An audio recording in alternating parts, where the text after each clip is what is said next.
Hello everyone, আজকে নিয়ে এসেছি গরমের স্পেশাল আইসক্রিম রেসিপি নিয়ে। আর তোমরা কারা কারা আইসক্রিম খেতে ভালোবাসো অবশ্যই কমেন্ট করে জানিও। আজকে বানাবো ম্যাঙ্গো আইসক্রিম। তার জন্য লাগবে 500 গ্রাম দুধ, তার মধ্যে দিয়েছি 1 কাপ চিনি বা 1 কাপের একটু বেশি গুঁড়ো দুধ, আর দিয়েছি হাফ চামচ মতো কর্নফ্লাওয়ার দিয়ে ভালোভাবে মিশিয়ে নিয়েছি। মিশিয়ে তারপর গ্যাসের মধ্যে বসিয়ে জাল দিয়ে এটাকে গাঢ় করে নেব। 15 থেকে 20 মিনিট টাইম লাগবে। তারপর সেটাকে ঠান্ডা করে নিতে হবে। তারপর এখানে দুটো আম নিয়েছি, আমগুলো কেটে কেটে আমের পাল্পগুলো বার করে নেব। তো আমের পাল্পগুলো বার করে সেগুলো মিক্সি করতে হবে।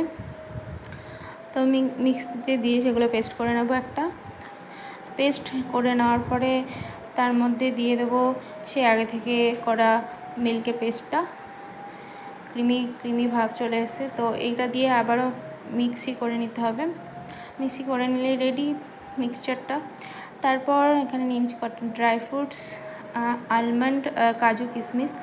তারপর মিক্সারটা বাটির মধ্যে ঢেলে তারপর ওর মধ্যে কিছু ড্রাই ফ্রুটস দিয়ে মিশিয়ে নিতে হবে। তারপর উপর থেকে একটুখানি ড্রাই ফ্রুটস আর আমের টুকরো দিয়ে ফ্রিজের মধ্যে রেখে দিতে হবে সারা রাত। তো সকালে উঠলেই রেডি হয়ে যাবে। আর এই রেসিপিটা কেমন লাগলো অবশ্যই কমেন্ট করে জানিও। ভালো লাগলে অবশ্যই চ্যানেলটা সাবস্ক্রাইব করে দিও।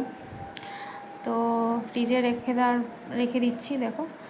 তো সারা রাত রেখে দেবো। তো সকালে উঠে রেডি হয়ে গেছে আইসক্রিম। তো দেখো কি সুন্দর জমে গেছে। তো আইসক্রিমটা খুবই ভালো হয়েছিল খেতে। তোমরা বাড়িতে অবশ্যই ট্রাই করতে পারো। Thank you.